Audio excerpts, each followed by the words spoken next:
इस लड़की ने एक अज्ञात तरल पदार्थ की बोतल उठाई और फिर उसे पी लिया। शराब पीने के बाद लड़की को बस इतना महसूस हुआ कि वह कुछ देर के लिए जमीन पर गिर गई थी। जब वह जागी तो उसने पाया कि उसका शरीर सड़ने लगा था। उसकी बाह पर भयानक धब्बे भरे हुए थे। चाहे वह इसे कितनी भी बार धो ले, उसके हाथ पर बना निशान नहीं मिट रहा था। वहां लंबे निशान भी हैं। इस डरावने दृश्य से लड़की डर गई। उसने कैंची से उसे उठाया और काट दिया। लेकिन इस मामले की भयावहता इससे कहीं अधिक है। उसके हाथ पर ही नहीं बल्कि हथेली पर भी निशान पड़ गए थे। इन निशानों की वजह से वह आसानी से दीवार पर चढ़ भी सकती है। और उसने बिना किसी झिझक के उस बोतल भर तरल पदार्थ को इसलिए पी लिया क्योंकि उनकी दुनिया वायरस से संक्रमित हो चुकी है। अगर आप जीवित रहना चाहते हैं तो आपको हर समय विषरोधी मास्क पहनना होगा। और सुविधा को और अधिक बढ़ाने के लिए वैज्ञानिकों ने आयुर्वेदिक नामक एक प्रकार की श्वास चिकित्सा का भी अध्ययन किया है। जब तक आप एक बोतल पीते हैं तब तक आप मनुष्यों के फेफड़ों को शुद्ध कर सकते हैं। अपनी सांस को सुरक्षित और शुद्ध बनाएं और इस तरह मास्क की परेशानी से छुटकारा पाएं। हमारे उपाय से निश्चिंत होकर सांस लें, शुद्ध सांस लें। एथेरा द्वारा प्रस्तुत। लड़की ने सोचा कि वह सांस की दवा की बोतल है और उसने उसे पी लिया। लेकिन कुछ अपराधियों ने मुनाफा कमाने के लिए गुपचुप तरीके से इस दवा का विकास किया और हिंसा को बढ़ावा देने के लिए बड़े पैमाने पर उत्पादन भी। मुझे इनके दुष्प्रभावों की परवाह नहीं है। जिस बोतल से लड़की ने पेय पिया उसमें वे 3 नए उत्पाद थे जो उसके प्रेमी ने भूमिगत ब्लैक मार्केट से चुराए थे। क्योंकि वह गरीब और गंदी थी, वह चोरी करना चाहती थी और वह दिखावा करना चाहती थी। अपनी नई प्रेमिका के सामने दिखावा करने के लिए उसने अपराधी के ध्यान न देने का फायदा उठाया और अज्ञात मादक पदार्थ की एक बोतल चुरा ली। ठीक उसी समय जब वह अपनी नई गर्लफ्रेंड को आजमाने के लिए बेताब थी, संयोगवश उस लड़की की नजर उस पर पड़ गई और उसे पता चला कि उसकी सबसे अच्छी दोस्त ने खुद को हरियाली के हवाले कर दिया था। लड़की फूट फूट कर नहीं रोई, वह केवल चुप रहने का साहस कर पाई। अंततः तीनों अलग हो गए। बात बस इतनी सी है कि जब वह आदमी चला गया तो दवा कमरे में गिर गई। लड़की ने उसे उठाया और उस पर एक नजर डाली। जैसे जैसे समय बीतता गया इसका प्रभाव तेजी से बिगड़ता चला गया। सबसे पहले चक्कर आना और सिर घूमना, फिर लगातार उल्टी होने लगी। त्वचा सड़ी हुई और बीमार थी। लड़की ने खुद को शांत करने के लिए बाथरूम में आने की जिद की, लेकिन उसके शरीर में जहर अभी भी फैल रहा था।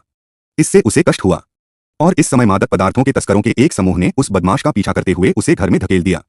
लड़की जल्दी से पानी में छिप गई। बाद में पता चला कि उस व्यक्ति ने ड्रग्स चुराई थी और पुलिस ने उसे पकड़ लिया। वे यह पूछना चाहते थे कि दवा कहाँ थी। मुझे उम्मीद नहीं थी कि मैं लड़की के मुंह में नशे में धुत हो जाऊंगा। मुझे लगा कि मैंने दवा खो दी है। मुझे हर जगह खोजना पड़ा। काले रंग के ड्रग तस्कर के चले जाने के बाद लड़की ने बाथटब से अपना सिर उठाया। उसने उन बदमाशों को बताया कि उसने नशा किया था। काला भूत चौंक गया। नीच लोग नीच ही होते हैं।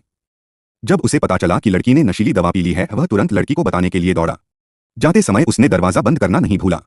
बात बस इतनी सी है कि जब वह ड्रग तस्कर को लेकर आया उसे लड़की की आकृति नहीं मिली। काले लोगों का वह गिरोह जिसे धोखा दिया गया था, जियाओफेई को फिर से हराया और उसकी जांघ पर कागज के एक टुकड़े से पंक्तिबद्ध जब गिरोह चला गया। जियाओफेई जाग गया। मुझे नहीं पता। जियाओफेई ने देखा कि आयशा की बाहों पर एक अजीब सा काला धब्बा था।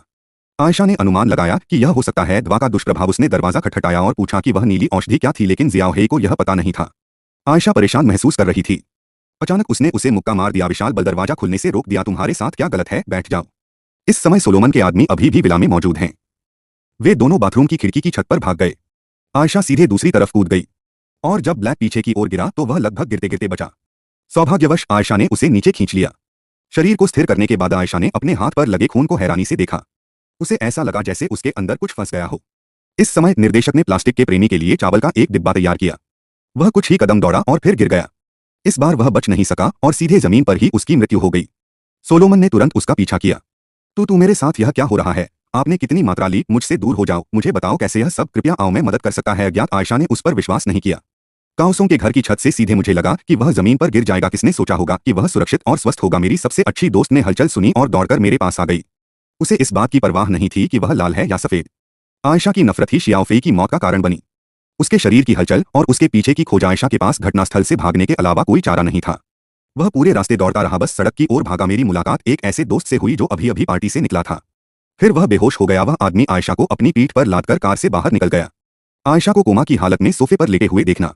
वह आदमी अचानक क्रोधित हो गया। वह नींद से जाग रहा था। जैसे जैसे उसकी हालत और खराब होती जा रही थी वह फिसल गया और बाथरूम में उस आदमी के चेहरे पर चोट लग गई। आयशा अचानक जाग गई। आयशा, जो थोड़ी असहज महसूस कर रही थी, ने अपनी कोहनी ऊपर उठाई। उस पर एक तेज चाकू था। अगले ही पल उसने झट से अपनी कोहनी पीछे खींच ली। इस भयावह दृश्य ने उस आदमी को इतना डरा दिया कि उसकी मौत हो गई। आयशा बाथरूम में चली गई। मैंने पाया कि मेरी बाह पर मौजूद काले धब्बे और भी खराब हो गए थे। उसने इसे पानी से धोने की कोशिश की लेकिन धो नहीं सका। एक तेज चाकू उसकी कोहनी में गहरा घाव कर देता है। उसने चाकू से अपने नाखून काटे। उसके शरीर की स्थिति में आए बदलाव से आयशा घबरा गई। वह डॉक्टर से मदद लेने के लिए अस्पताल आया था, लेकिन डॉक्टर के पास आयशा की देखभाल करने का समय नहीं था। वर्ष 2025 में पर्यावरण प्रदूषण के कारण हवा में घातक विष मौजूद हैं।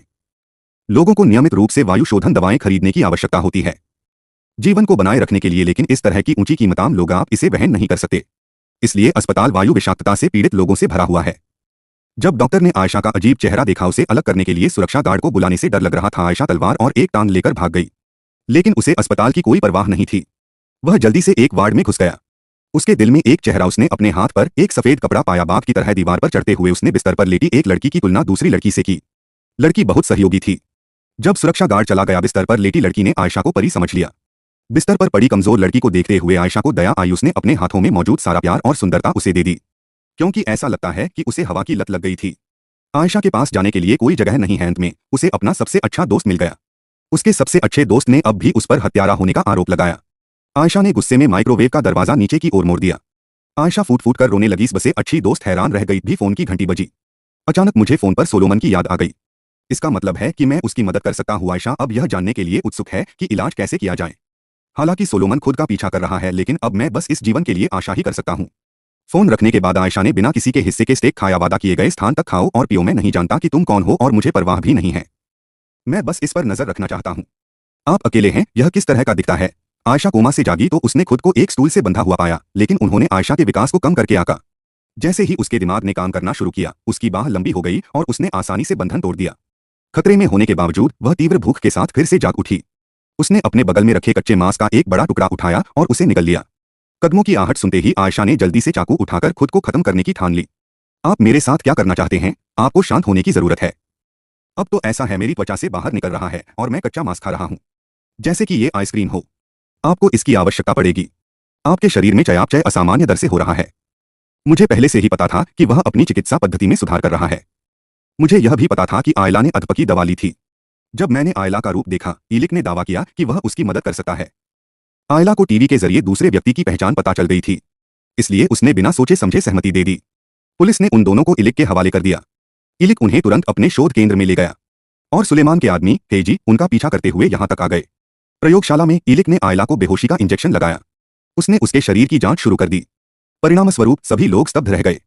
आयला के जीन में बदलाव हो रहे थे। वे मानव जीन से पूरी तरह भिन्न थे। दूसरे शब्दों में, वह अब इंसान नहीं रह गई थी।